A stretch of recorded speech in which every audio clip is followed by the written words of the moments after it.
Nah, untuk mengatasi agar kita tidak gagal dalam budidaya tanaman cabai, khususnya di musim kemarau ini, seperti tadi saya sampaikan, kita harus paham atau harus mengerti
Halo kawan-kawan, kembali lagi dengan saya Ardana PT. Nah, pada hari ini kita berada di kebun tanaman cabai. Nah, cabai yang kita tanam ini merupakan cabai rawit Ori 212 yang sebagaimana kawan-kawan bisa perhatikan di samping saya ini sudah berbuah lebat seperti ini.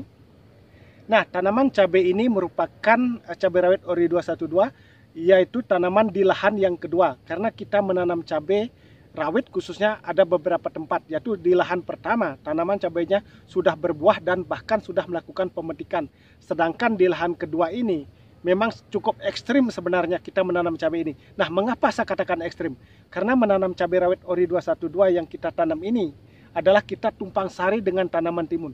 Jadi kawan-kawan bisa paham, jika tanaman cabai ditumpang sari dengan tanaman timun, secara otomatis sebenarnya yang terjadi adalah tanaman cabai bisa menjadi pertumbuhannya tidak maksimal atau dalam arti kata kerdil. Karena apa? Karena tanaman cabai secara otomatis dia ditutupi oleh tanaman timun itu sendiri. Tetapi, nah saya katakan tetapi, setelah kita melakukan pembongkaran tanaman timun, tanaman cabai kita rawat ulang dengan sebaik mungkin dengan memberikan unsur hara yang tepat guna dan akurat. Akhirnya tanaman cabai yang kita tanam di lahan kedua ini sekarang pertumbuhannya sudah maksimal dan berbuah lebat.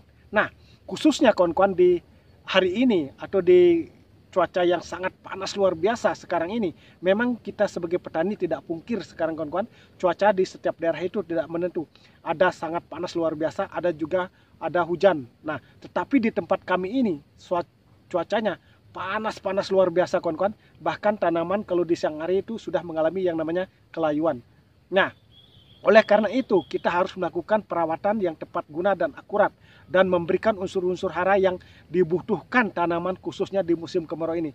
Jika itu kita lakukan, maka akan mendapatkan hasil sesuai apa yang kita harapkan. Tanaman cepat, dalam arti kata tanaman bisa tetap tumbuh secara maksimal walaupun dalam kondisi cuaca yang sangat panas luar biasa ini. Secara otomatis sebenarnya kawan-kawan tanaman itu kekurangan air. Nah, tetapi di tempat kami ini sangat susah sekali air kawan-kawan, karena ketinggian di tempat kami inilah kurang lebih 1000 meter dari permukaan laut. Bisa dibayangkan kawan-kawan, kalau panas itu, inilah kekurangan kalau kita menanam cabai di ketinggian 1000 meter atau daerah pegunungan. Jadi air itu sangat susah, berbeda dengan dataran rendah. Nah, oleh karena itu kita menerapkan trik-trik atau sistem-sistem yang mana kita memberikan unsur hara yang berfungsi atau bertujuan agar perakaran tanaman cabai ini lebih masuk ke dalam bedengan atau lebih dalam menembus permukaan tanah itu. Dengan demikian tanaman cabai akan bisa bertahan atau dalam arti kata bisa tumbuh secara maksimal. Nah, inilah kondisi tanaman cabai yang kita tanam untuk sekarang ini. Kondisinya cukup baik walaupun di cuaca yang terik dan luar biasa panasnya. Nah, inilah kondisi tanaman cabai rawit Ori 212 yang saya bicarakan tadi kawan-kawan. Ini merupakan di lahan kedua, tetapi walaupun kondisi cuaca seperti sekarang ini yaitu panas atau terik yang luar biasa, tetapi tanaman tetap tumbuh secara maksimal dan berbuah lebat seperti ini. Nah, kita harus memberikan unsur hara atau nutrisi yang tepat di mana agar tanaman ini tumbuh secara maksimal, khususnya kalau di musim kemarau seperti ini, bisa kawan-kawan lihat ini kondisi tanahnya sangat kering luar biasa seperti ini. Ini sampai tidak bisa hancur sama sekali tanahnya seperti ini dipegang. Kering luar biasa kawan-kawan. Tetapi walaupun kondisinya seperti ini, tumbuhan tanaman cabai tetap maksimal seperti ini. Ini tidak ada air sama sekali. Kita tidak juga melakukan pengocoran dengan air, karena di tempat kami ini sangat susah sekali air kawan-kawan. Nah, tumbuhan cabainya seperti ini sangat bagus. Nah, unsur hara yang kita berikan sebenarnya bertujuan agar perakaran tanaman cabai seperti yang saya sampaikan tadi lebih dalam masuk ke dalam tanah.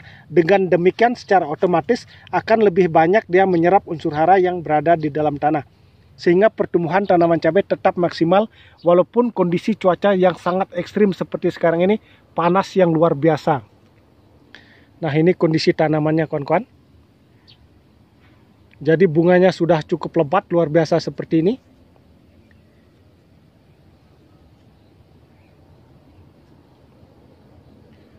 Ini juga buahnya sudah cukup banyak sekali seperti ini. Nah, inilah sebenarnya tantangan kita sebagai petani cabai secara khusus kalau kita menanam cabai di musim kemarau atau musim panas seperti ini. Jadi kemungkinan gagal itu bisa terjadi.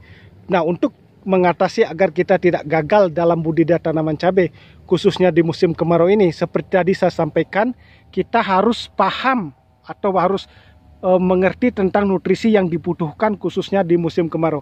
Sebenarnya nutrisi yang dibutuhkan tanaman cabai di musim kemarau adalah unsur-unsur organik itu sendiri, karena unsur organik lebih bertahan dibandingkan unsur-unsur kimia sebenarnya kawan-kawan. Itu dari pengalaman kita.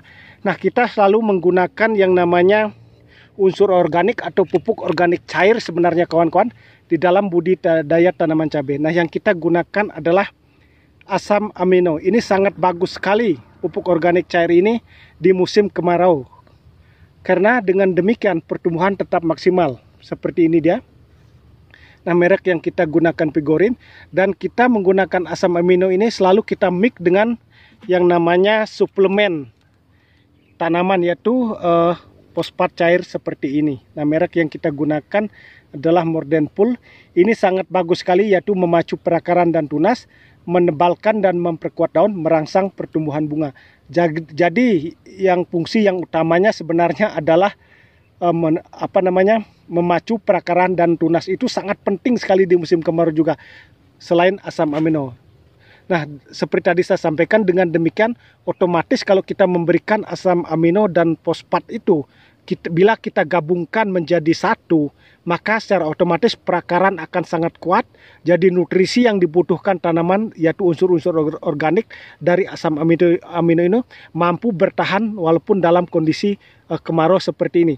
Dan lebih bagus lagi kalau dua unsur ini, yaitu asam amino dan fosfat, kita gabung lagi dengan pupuk organik, satunya adalah asam humat. Itu sangat bagus sekali jadinya. Kalau tiga bahan ini kita gabung menjadi satu, yaitu asam amino, fosfat cair, dan asam humat ini. Karena asam humat mampu menyimpan air dalam kondisi yang cuaca yang sangat panas ini. Dan juga berfungsi sebagai penetral pH kawan-kawan. Nah, seperti itu. Nah, inilah kondisi tanaman.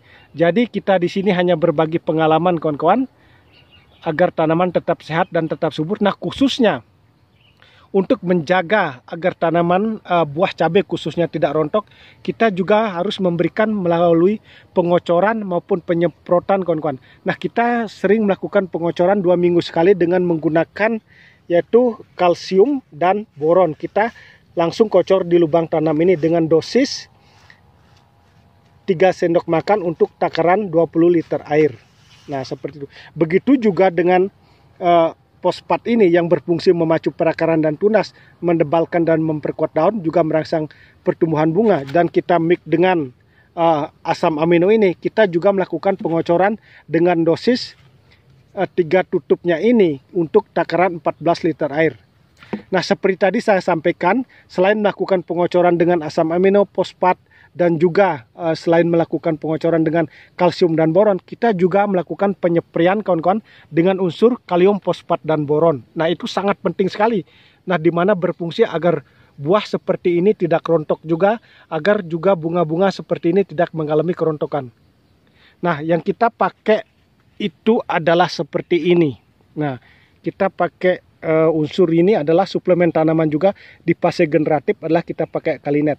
Sebenarnya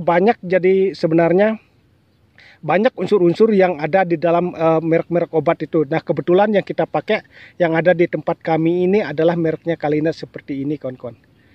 Nah, terima kasih kawan-kawan yang sudah menyimak video ini. Semoga apa yang saya sampaikan, semoga apa yang saya berikan pada hari ini sebagai pengalaman kita menanam cabai atau bagaimana cara kita agar tanaman cabai khususnya di musim kemarau seperti ini agar pertumbuhan tetap maksimal, subur dan berbuah lebat. Semoga kedepannya kita menjadi sukses sama-sama.